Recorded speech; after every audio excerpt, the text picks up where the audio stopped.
우리나라가요, 마지막으로 미수교국으로 남아있던 이 시리아와 공식 외교 관계를 수립을 했습니다. 특히 시리아, 어떤 나라입니까? 북한의 혈맹이라고 할 수 있는 점에서 수교 체결, 그 의미는 좀 남달라 보입니다. 네, 우리 정부가 북한의 우방국인 시리아와 어제 이 공식 수교를 하면서요. 한국은 유엔 회원국 중 북한을 제외한 나머지 191개국과 모두 수교를 하게 됐습니다. 시리아는요, 1966년 이 사회주의라는 공통점으로 연결되어 있는 북한과 국교를 맺은 바 있습니다.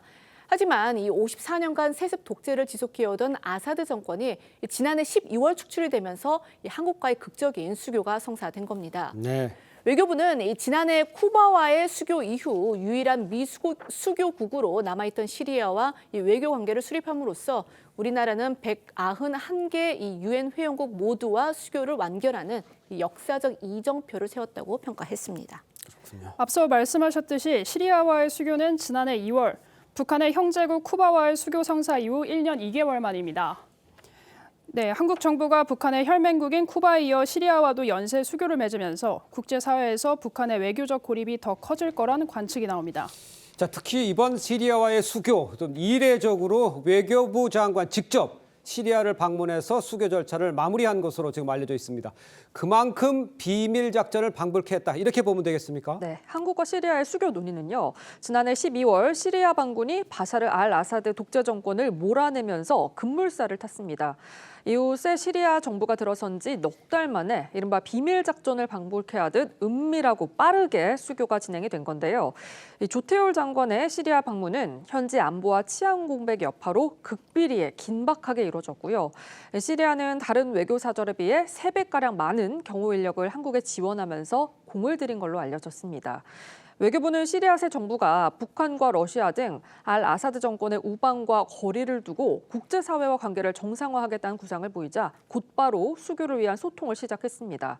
당시 정부 안에서는요, 시리아 내전의 여파가 완전히 가신 뒤에 수교를 추진해야 한다라는 의견과 기회를 놓치면 안 된다라는 의견이 동시에 제기가 됐다고 하는데요.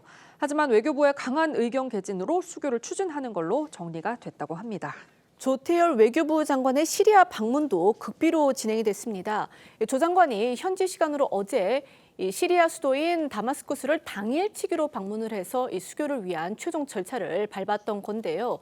외교부는 이 시리아의 불안정한 상황, 그러니까 과도 정권이 들어서는 등 불안정한 상황으로 발생을 할 만한 그런 사태를 대비해서 조 장관이 모든 일정을 마치고 시리아 국경을 넘은 뒤에야 이 해당 사실을 언론에 공개를 했습니다. 앞서 정부는 지난해 2월 쿠바와 수교를 맺던 당시에도 이 마닐에 있을 북한의 방해 공작을 피하기 위해서 비밀리에 진행을 한 뒤에 미국 뉴욕에서 쿠바 측과 이 외교 공안을 교환하는 시점에 이 수교 사실을 공개한 바가 있습니다. 13년간의 내전을 끝낸 시리아는 한국과의 경제 협력에 기대감을 드러내고 있습니다. 정부는 우선 시리아에 의약품과 쌀 등 인도적 물품을 제공할 방침으로 알려졌습니다. 또 국가 재건 과정에서 한국의 개발 경험을 전수하고 여건이 완화되면 우리 기업의 진출도 타진할 방침으로 전해졌습니다.